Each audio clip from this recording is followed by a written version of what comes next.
आज हम लोग डिस्कस कर सकते हैं पेमेंट गेटवे से रिलेटेड कि एग्जैक्टली हम लोग को पेमेंट गेटवे लेना चाहिए कि नहीं लेना चाहिए और क्या फ़ायदे हैं क्या नुकसान है पेमेंट गेटवे लेने के और किस तरह ये सारा का सारा फंक्शन मतलब पेमेंट गेटवे का फंक्शन थोड़ा सा काम करता है ना। तो सबसे पहले तो मैं ये बताना चाहूँगा कि इसके फ़ायदे क्या क्या हैं। तो सबसे इम्पोर्टेंट जो इसका फ़ायदा है वो ये है कि आपका जो ट्रस्ट है लोगों के बीच है ना, जो फेथ है, जो लोग आप पे भरोसा करेंगे वो हमेशा ज़्यादा करेंगे।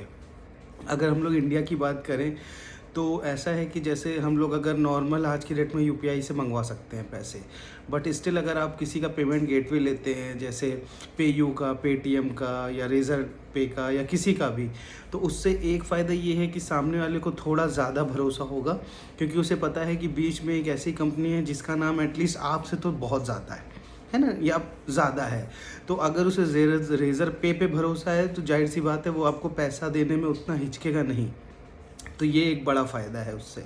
अच्छा, इसके अलावा जो है वो ये है कि भाई आप तो अभी नए हो, है ना, तो जो सबसे इम्पोर्टेंट बात है वो यही है कि भाई आप पे लोगों का भरोसा जल्दी से जल्दी हो और आपको वो पैसा देने में उतना सोचे ना।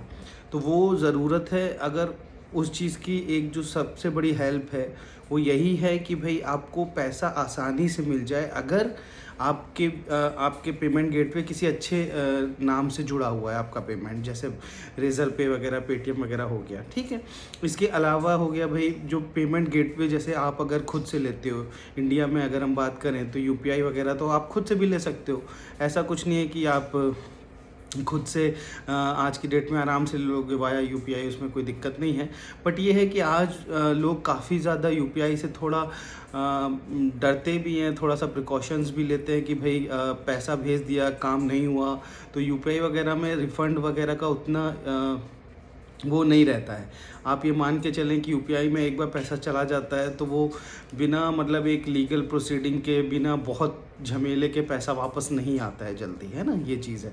तो उनका फ़ायदा ये रहता है कि भाई बीच में अगर एक अच्छी कंपनी है तो शायद ये तो पक्की बात है कि आप फ्रॉड नहीं हो, क्योंकि भाई उस कंपनी में रजिस्टर करने के लिए आपको अपने डॉक्यूमेंट्स वगैरह देने पड़ते हैं, जिससे लोगों के बीच में आपका भरोसा काफ़ी अच्छा हो जाता है। अच्छा, दूसरी बात ये है कि अगर आप यूपीआई से लेते हो तो आपके पास बस एक ऑप्शन रहता है कि भाई सामने वाला अपना यूपीआई से ही पेमेंट कर सकता है। और यूपीआई के पेमेंट में फिर ये है कि उसका बैंक अकाउंट के थोड़े बहुत डिटेल्स हो गए या जो डिटेल वो चाहता है कि ना पता चले वो भी उसको देने पड़ते हैं। तो अधिकतर लोग फिर यूपीआई केवल थोड़ा एक लिमिट में ही करते हैं कि भाई अपना नाम ना पता चले या और भी चीज़ें हैं जो वो रिवील नहीं करना चाहते, तो वो कहीं ना कहीं यूपीआई में थोड़ा बहुत तो रिवील हो ही जाती हैं। तो उस चीज़ से बचने के लिए फिर लोग सोचते हैं कि भाई क्रेडिट कार्ड, डेबिट कार्ड से हम लोग पेमेंट कर पाएँ। तो अगर आप किसी पेमेंट गेटवे को लेते हो तो आपके पास ये ऑप्शन होते हैं कि भाई क्रेडिट कार्ड से पे कर दिया, डेबिट कार्ड से पे कर दिया, ईएमआई से पे कर दिया। एक नया फीचर आया है बाई नाउ पे लेटर बीएनपीएल, तो उसमें यह है कि भाई आप अभी ख़रीद लो, आराम से बाद में पे करो। वो भी अपना ईएमआई की तरह ही होता है, क्रेडिट कार्ड की तरह होता है, बस वो डेबिट कार्ड वगैरह पे चलता है, तो वो भी कोई दिक्कत नहीं है। तो ये सारे थोड़े से फ़ायदे हैं जिसकी वजह से हम लोग ये कह सकते हैं कि भाई अपना बीच में अगर पेमेंट गेटवे रहता है तो उसका थोड़ा सा फ़ायदा होता है। अच्छा, इसके अलावा जो है वो ये है कि भाई फ्रॉड डिटेक्शन बहुत इसमें अच्छा रहता है जो आपके पेमेंट गेटवे होता है। मान लें कोई कस्टमर है वो मतलब क्रेडिट कार्ड से पे करके सर्विस लेके फिर अपना थोड़ा सा रिफ़ंड करा लेता है कि भाई मैंने तो ये सर्विस नहीं मांगी थी, आपने दूसरी दे दी वगैरह वगैरह। ये प्रॉब्लम जनरली इंटरनेशनल क्लाइंट्स में बहुत होती है।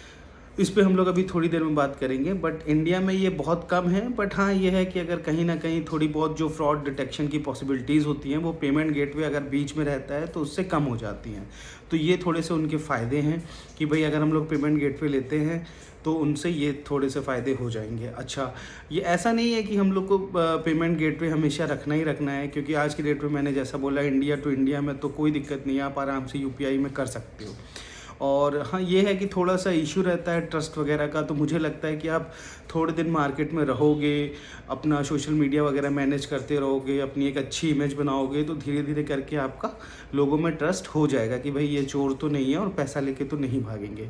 अच्छा, कई लोगों की क्वेरी आई है कि भाई उन लोगों को पेमेंट गेटवे कंपनीज नहीं दे रही हैं पेमेंट गेटवे। तो ऐसा हो सकता है, कोई बड़ी बात नहीं है, क्योंकि वो कंपनीज भी कभी कभी आप मान के चलो छोटे स्टार्टअप्स को सपोर्ट नहीं करती हैं। तो इसमें ये थोड़ी सी दिक्कत रहती है कि भाई हम लोग क्या करें। तो देखिए, जब आपके पास ऑप्शन नहीं है तब तो यूपीआई ही ऑप्शन है इंडिया टू इंडिया में। ऐसा नहीं कर सकते आपकी कोई और ऑप्शन हो। फ़िलहाल तो यही है। हाँ, लेकिन इनके अगर हम लोग बात करें कि डिसएडवांटेजेस क्या हैं, कॉन्स क्या हैं पेमेंट गेटवे वालों के, तो वो थोड़े से ये हैं कि ये एक तो छोटे लोगों से ज़्यादा डील नहीं करते। आप स्टार्टअप हो, आपके पास वॉल्यूम नहीं है ना, तो वो लोग आपसे पूछेंगे भाई महीने का आप कितना कमा लोगे, 10,000, 5,000, 50,000, 1 लाख। तो वो छोटे लोगों को उतना इम्पोर्टेंस नहीं देते हैं। तो हो सकता है वो आपको पेमेंट गेटवे नहीं दे। फिर हो सकता है कि भाई वो बोलते हैं कि भाई हम तो कंपनी को ही देंगे और आपने अभी कंपनी बनाई नहीं है, तो हो सकता है वो आपको पेमेंट गेटवे ना दें। अच्छा, इसके अलावा ये है कि भाई उनका कमीशन भी कई बार थोड़ा सा ज़्यादा हो सकता है कि भाई आप छोटे स्टार्टअप हो, आप उतना हम लोग को बिज़नेस नहीं दोगे, तो हम अपना कमीशन भी थोड़ा सा हाई रखेंगे। तो ये भी थोड़ा सा एक घाटा है। तो ये थोड़ी सी उनकी डिसएडवांटेजेस हैं।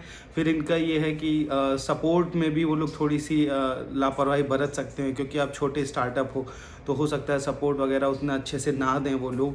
तो ये चीज़ें भी आपको थोड़ी सी रखनी पड़ेंगी ध्यान में कि जब हम लोग सिलेक्शन कर रहे हैं पेमेंट गेटवे का, तो आप देखें कि उनका भाई डैशबोर्ड वगैरह है वो कैसा है, उनका कस्टमर सपोर्ट कैसा है, वो ज़रूरी है। भाई क्या वो लोग ठीक से आपसे बात करते हैं, क्या मतलब आपको सारी सर्विस दे रहे हैं, क्या आपने रेट्स नेगोशिएट किए हैं, है ना। हो सकता है भाई आपका वॉल्यूम अच्छा हो तो हमेशा रेट नेगोशिएट करिएगा कि भाई वॉल्यूम अच्छा है तो मैं आपको 5% नहीं दूंगा, 2% नहीं दूंगा, है ना। और ये भी देखिएगा कि आपका कैसा आपका मंथली वॉल्यूम है, उसके हिसाब से भाई आप अपना रेट्स वगैरह थोड़ा सा नेगोशिएट कर सकते हैं। और आप देख सकते हैं कि कौन सी पेमेंट गेटवे सर्विस कम से कम कमीशन खा रही है। क्या वो मंथली चार्जेस तो नहीं ले रहे हैं?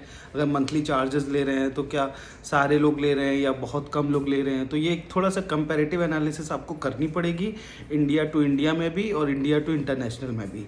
ठीक है, तो इंडिया की अगर बात करें तो आपके मेजर गेटवे जो हैं वो तो आपके वही हैं, पेयू हो गया, पेटीएम हो गया, है ना, रेज़र पे हो गया, EBS है, CC एवेन्यू है, बिल्डेस्क है। इसमें से CC एवेन्यू और बिल्डेस्क तो मेरे ख्याल से बहुत बड़े बड़े बिजनेस कॉरपोरेशंस के साथ ही काम करते हैं, क्योंकि वो लोग बहुत पुराने हैं। तो नॉर्मली बड़े बड़े लोग पहले से ही उनके टच में हैं।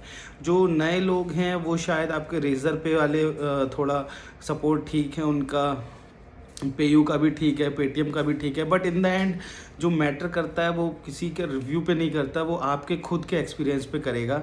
कोशिश करिए कि इसमें से 3-4 लोगों पे तो आप बना ही लो जो अलाउ कर रहे हैं, जैसे पेयू, पेटीएम, EBS भी एक अच्छी कंपनी है ना। लेकिन EBS बहुत हम लोगों ने उनके साथ बहुत पहले काम किया था, तो वो चार्जेस लेते थे मंथली।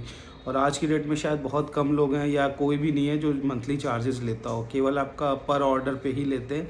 बट उनके भी अपने अपने रूल्स एंड रेगुलेशंस हैं कि भाई इतना ऑर्डर आपका पर मंथ होना चाहिए, तभी इसको हम लोग कर पाएंगे बिना चार्ज के। अगर इतना नहीं होगा तो आपको मंथली चार्जेस देने पड़ेंगे। तो ऐसे ऐसे करके कई सारे उनके रूल्स हैं जो कि वो चेंज करते रहते हैं अकॉर्डिंग टू बिजनेस। तो आपको थोड़ा सा एक कंपैरेटिव एनालिसिस करना पड़ेगा इंडिया टू इंडिया में, अगर आप लोग क्या कहते हैं पेमेंट गेटवे के लिए जा रहे हैं। अच्छा, जो मैंने सबसे इंपॉर्टेंट बातें बताई उसमें यही है कि इम्पोर्टेंस उसको दीजिएगा जिसका कस्टमर सपोर्ट अच्छा हो, पॉलिसीज़ ठीक हो, पेमेंट अपना कितने दिन में आपके अकाउंट में आ रहा है वो ज़रूरी है ना। कहीं आता है T+1 पे, मतलब आज ट्रांजैक्शन हुआ तो कल तक आपके अकाउंट में आ जाएगा। हो सकता है कहीं T+3 हो, 3 दिन बाद आए।